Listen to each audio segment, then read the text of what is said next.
Les missiles sont envoyés en direction de Tel Aviv. En tout, ce sont 39 missiles, soit 10 500 maisons détruites. Le porte-parole de Tsahal fait savoir que suite à l'attaque de missiles contre Israël, la sirène est remise à l'ordre du jour. 4500 toits s'écroulent sur les habitants de l'intérieur des maisons. Et ce ne sont pas des petites palettes, mais du béton armé lourd. Et combien de tués? Fais le compte, 4500 toits s'écroulent. Et en tout pour tout, il n'y aura qu'un seul mort asphyxié par son masque. Avons-nous remercié le créateur du monde? Non. On a juste affirmé que les quartiers généraux d'arrière-garde étaient prêts. Nachman Shai, le porte-parole de Tsahal, était dans une fête de grâce et a dit « J'ai honte. Si j'en avais la force, j'aurais aussi mis une kippa. » Fin de citation. Mais le public israélien est toujours dans le flou. Alors le Saint béni soit-il nous fait entrer dans un processus divin. 1993-94, la 7e année, soudain Binyamin Netanyahou, avec l'appui d'Yitzhak Rabin, rend la terre d'Israël. Il donne des armes, des pistolets, les territoires A et B. Un processus divin. Tout le fruit de notre labeur? Comment est-ce possible?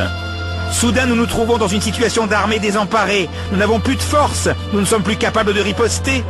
Tout comme nous dit le Talmud sur l'explication du verset de Daniel, quand la puissance du peuple saint sera brisée, tous ces événements cesseront. Et Rachid expliquait, lorsque la puissance du peuple juif se brisera jusqu'à ce que l'on soit fortement humilié, ces malheurs cesseront et Mashiach viendra. Le Saint béni soit-il veut montrer au peuple d'Israël qu'il dirige tout vraiment. Mai 94, ordre de s'enrôler, le Sud-Liban. On sort vers l'ouest, près de Motsaré à Shomriot, sur le fleuve Eitan. Je suis le commandant de troupe. La troupe avance, et derrière moi, il y a Ariel qui est officier des tanks Merkava. Il me couvre et conquiert des territoires. Il me fait savoir dans le Talkie-Walkie, permission d'avancer. Ainsi on avance sur 20 km dans un territoire ennemi. Les dangers sont connus, mais le but est devant nos yeux. Le but, protéger les installations du Nord. Ehud Barak est alors chef d'état-major et Yitzhak Mordechai est commandant en chef.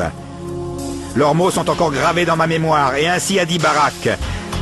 Tant qu'il y aura des combats dans le Sud-Liban, nous ne bougerons pas de la ligne rouge.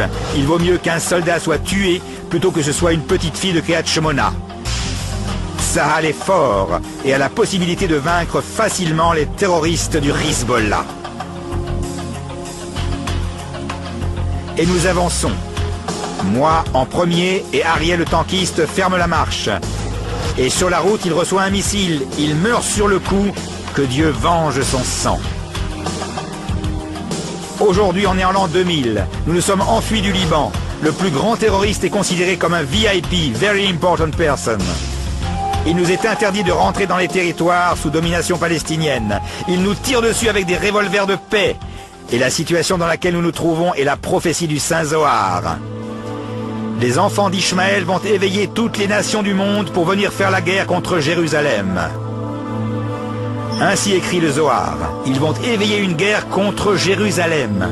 Intifada de Jérusalem. 52 ans après la proclamation de l'État d'Israël, la 7e année précisément, le Shabbat Shuvah, dans le tombeau de Joseph, Matret Yosef se fait assassiner. Le 14 Tishrei 5761, soit 2001, 2 soldats sont kidnappés à Ramallah. Toutes les unités de Tsahal sont à l'entrée de Ramallah. Interdiction d'entrée, c'est illégal.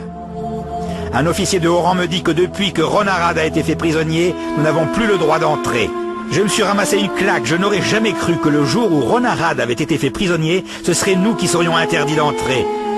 Ça, c'est une politique de retenue, Mishma, Douma ou Massa. Tu entendras et tu te tairas et supporteras la douleur. Le Saint béni soit-il nous dit, vous ne comprenez pas que tout ceci est fait pour éveiller une guerre contre Jérusalem? Et ainsi écrit le Gaon de Vilna. C'est dans Kol Hator, chapitre 6. Un élève du Gaon de Vilna lui a demandé « Que pouvons-nous faire pour rapprocher la venue du Mashiach, pour délivrer le peuple d'Israël ?» Le Gaon lui a répondu « Si vous réussissez à amener 600 000 personnes en Israël, ou un demi-million de Juifs à l'endroit qui se nomme les portes de Jérusalem, là vous aurez la force d'annuler le mauvais penchant et de vivre la délivrance finale. »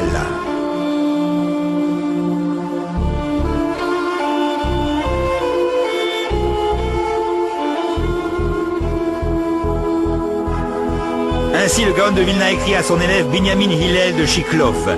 Et lorsqu'il voit cette chose-là, il se rend compte que c'est une mission très difficile. Comment amener 600 000 juifs à l'endroit nommé les portes de Jérusalem? Comment est-ce possible? C'est à peine s'il y a 10 personnes en Israël. Comment est-ce possible? Ça fait 2000 ans que le temple est détruit et il n'y a jamais eu autant de juifs à Jérusalem. Comment est-ce possible? Le tonnerre et les éclairs, barak en hébreu, ne sont là que pour nous retirer les doutes du cœur. Il y a 2 ans, Aaron Barak nous a fait le travail. Il y a 2 ans, Aaron Barak, dans la manifestation connue, pas au mur des lamentations, pas au Gan Saker, mais aux portes de Jérusalem. Il y avait à part ça près de 150 000 femmes et encore un autre million de juifs qui s'est lié à eux par l'intermédiaire de la radio et ont récité ensemble le schéma. Écoute Israël, l'Éternel est notre Dieu, l'Éternel est un.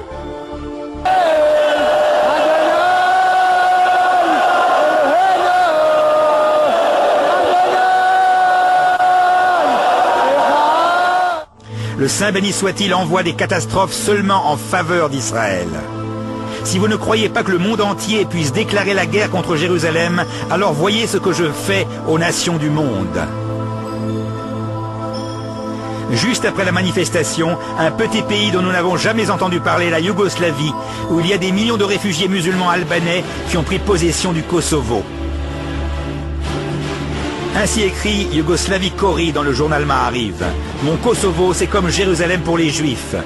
La situation était telle que le drapeau islamique flottait sur le Kosovo. Milosevic supporte la terreur musulmane, les attentats, les viols, les voitures piégées, jusqu'à ce qu'il décide « c'est mon pays ». Le temps de faire un déplacement est arrivé et il commence à déporter. Le monde entier observe ces déplacements de population. Les États-Unis, au nom de la justice, engagent toutes les forces de l'OTAN pour sauver les musulmans et pour attaquer la Yougoslavie. Ariel Sharon, qui voit cette chose, appelle le président Clinton et parle avec Madeleine Albright et lui dit ceci. « Madeleine, aujourd'hui, tu rentres au Kosovo et demain, tu seras à Jérusalem. »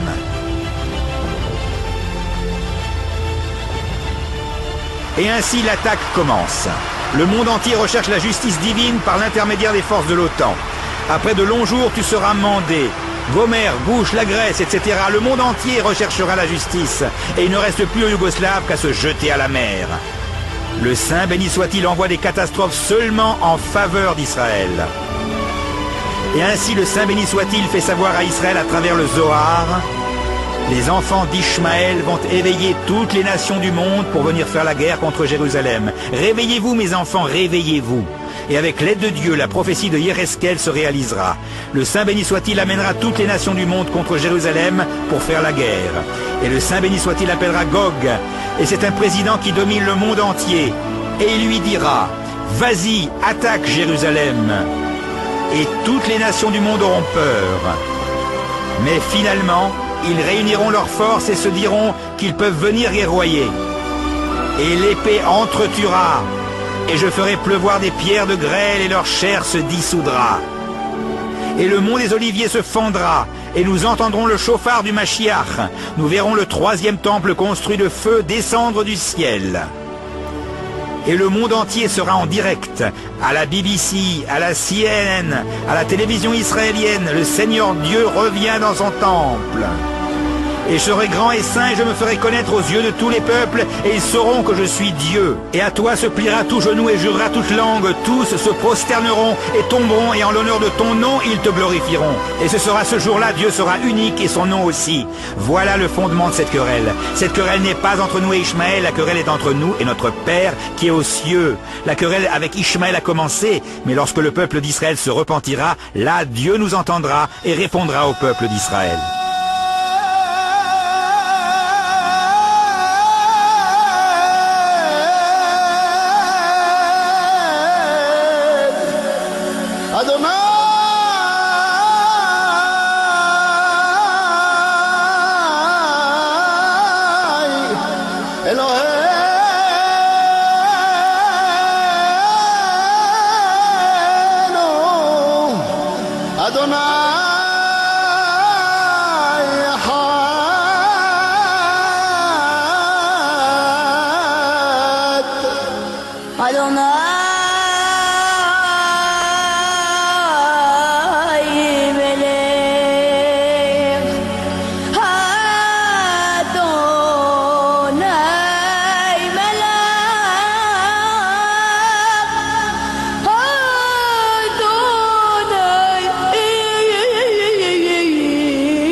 des rondeurs.